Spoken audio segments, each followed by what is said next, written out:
When my daughter, Gracie, was accepted into college, I was filled with equal parts elation and trepidation.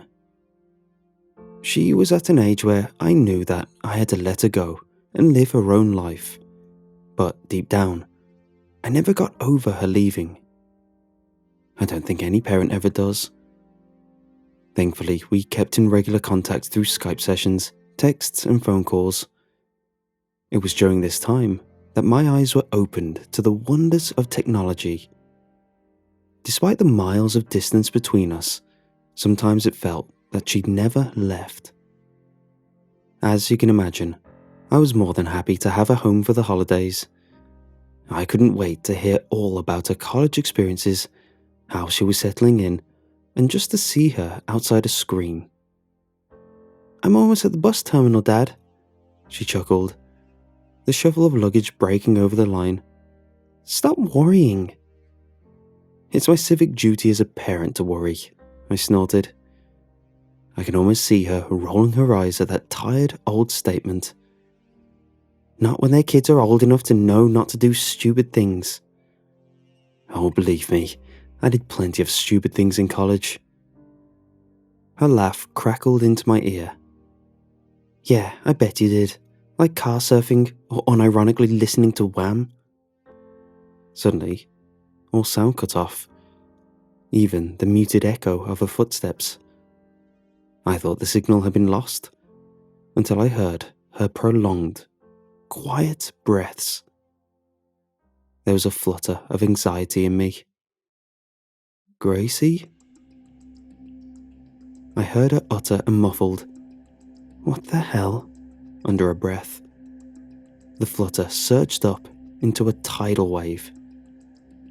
"Gracie, honey, are you okay?" "Yeah, Dad, I'm fine. I just saw this really weird guy." I found myself leaning forward where I was sitting, my heart in my mouth. Every nightmare scenario I'd ever had regarding those words flashed through my mind with unremitting speed. "Gracie, did he talk to you? Try anything?" "God, no. He was just standing there under a streetlight, not moving. He was huge, the biggest guy I've ever seen. He was wearing like this big overcoat. I didn't see his face. His back was turned to the wall. He's taking a pee or drunk or something. He looks wet, like he's been walking in the rain." "Just keep walking and don't make eye contact," I told her. "You don't have to tell me twice," she scoffed. The next few minutes of banal conversation helped me ease out of the panicked parent mode, but the lump in my throat never subsided. Gracie just kept chatting about her campus life without missing a beat. She had an amazing ability to just let things slide off her back, just like her mother had done, and how I couldn't. Some might have called it overprotectiveness, but I just wanted her home more than ever. Honestly, I'm just dreading the results of the finals.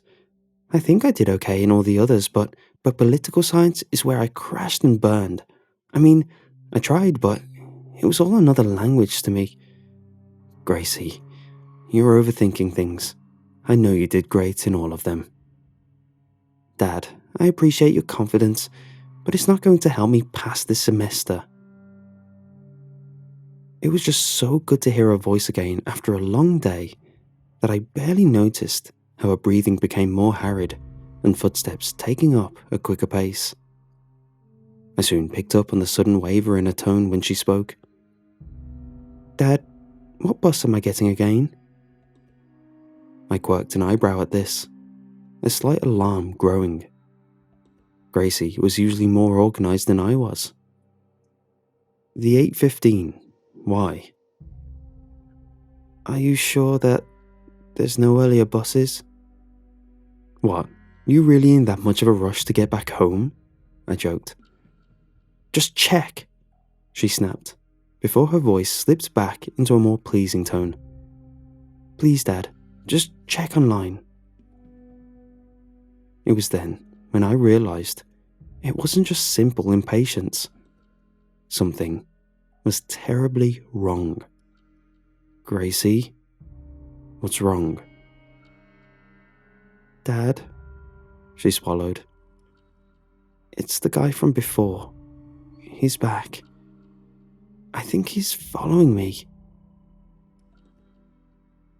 The aura of normality evaporated around me, replaced with a barely restrained terror. It was a moment from my wildest nightmares, now playing out in front of me. I think he's been following me since I saw him at the streetlight, she breathed. I don't know how he managed to catch up so fast with me. Just keep walking, I told her, trying to keep my own terror out of my voice. Don't look at him. Stick to the areas where there's light and people. If he tries anything, you can scream for help. Keep the police on speed dial. I was trying to keep her calm, but I was a mess. Even as I said that, it was already past closing time for a lot of businesses in that city. It could have just been a random drunk wandering around in the dead of night, but I wasn't about to take the chance. I was just praying for her to find somewhere safe before anything could happen. Okay, she choked back another panicked breath. Where is he, Gracie? He's on the other side of the street. He's walking at the same pace as mine, and he's just staring at me. He's not even blinking or anything. There were a few more minutes of tepid breathing before a scream exploded in my ear. Damn! I heard her fumble with the phone, almost dropping it to the ground. Her jogging pace had turned into a full-on running. Gracie, please, what's happening? He's on the same street as me now. I don't know how. I didn't even see him move. What the hell? His face is all wrong. His eyes are too small, and his mouth's too big. His skin looks like it's made out of wax. He just keeps staring at me. She inhaled, her voice dropping to a whisper. He's just a few feet behind me now. I don't know what he wants. Please, Dad, I'm so scared. I don't know what to do. Her voice cracked on the last word, morphing into hyperventilating sobs that sounded like she was struggling to even breathe. My own tears softened my eyes at the sound of my daughter crying. I'd never heard her so terrified in her life, not even as a child. My whole body ached to be there with her, to protect her from whatever was following her. I repeated the mantra over in my mind.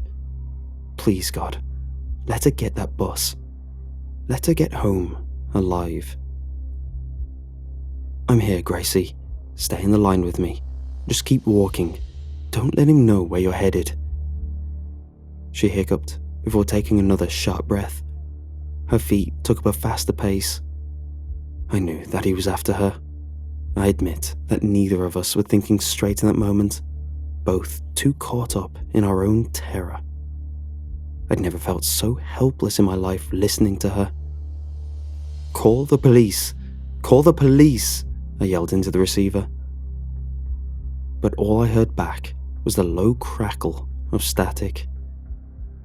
There was a clunking as Gracie lowered the phone. My heart froze, thinking she'd ended the conversation, until I heard her yell at her pursuer. I've called the police. I'm on the phone right now with them. They know where you are. After more tense silence, my daughter let out a nervous laugh. Gracie? He's gone, Dad. I think that I lost him. We found ourselves both exhaling almost simultaneously in relief, the aftershocks still ebbing through our adrenaline-fueled systems. Where are you now? She sucked air through her teeth. Outside a coffee shop. There's light and people inside, just enough to notice. I sank my head into my outstretched palm. Thank God, I murmured. How far is the bus terminal? I can see the lights. It's just up ahead.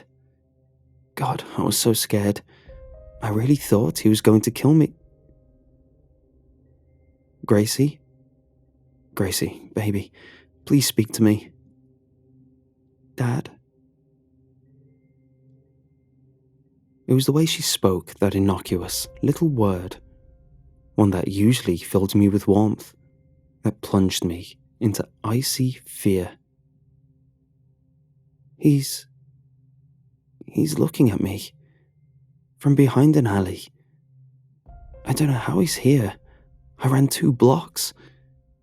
His neck's bent over his shoulder, almost upside down, like it's broken or something. Jesus Christ.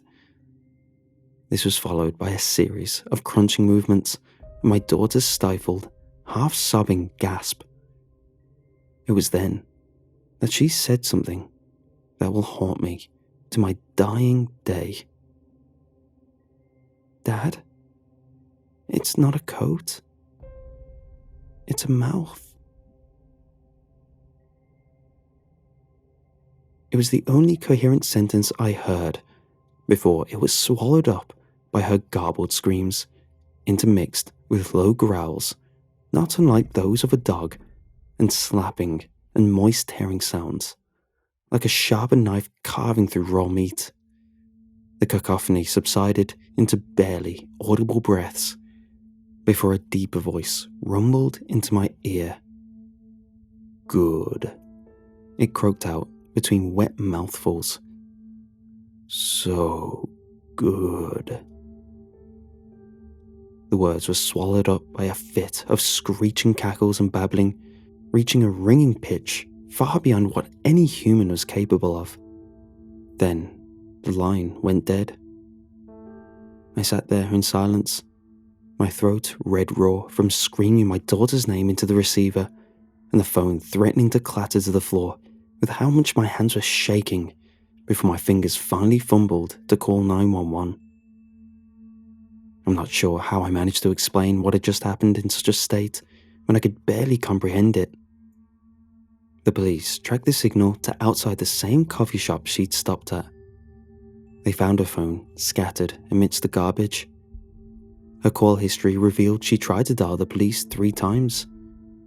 There was no trace of my daughter or the man who'd followed her that night, aside from the clumped strands of her long, dark hair soaked in some transparent, viscous material. Forensics tested it and found it to be saliva from some indeterminable source. Gracie became just another missing person, her smiling photograph forever frozen in time and plastered across walls, with her general information and a bold phone number beneath, waiting for a tip that never came. Despite her case being officially open, her disappearance was soon hushed up to become the stuff of urban legend and rumour. Every word of that phone call is still burned into my memory. I live every day with my own replies still ghosting on my lips, tinged with regret, and wondering what I could have done to stop it. I still leave the porch light out of the dimming hope that one day she might come home. But deep down, I know that will never happen outside my own imagination. Just thinking about it tears into my very soul. But the truth is, my little girl is gone. If you're out on the streets at night, I'd advise you to be aware of your surroundings. Take a friend or 2 with you. And above all, don't go alone. There is something out there, and it's hungry.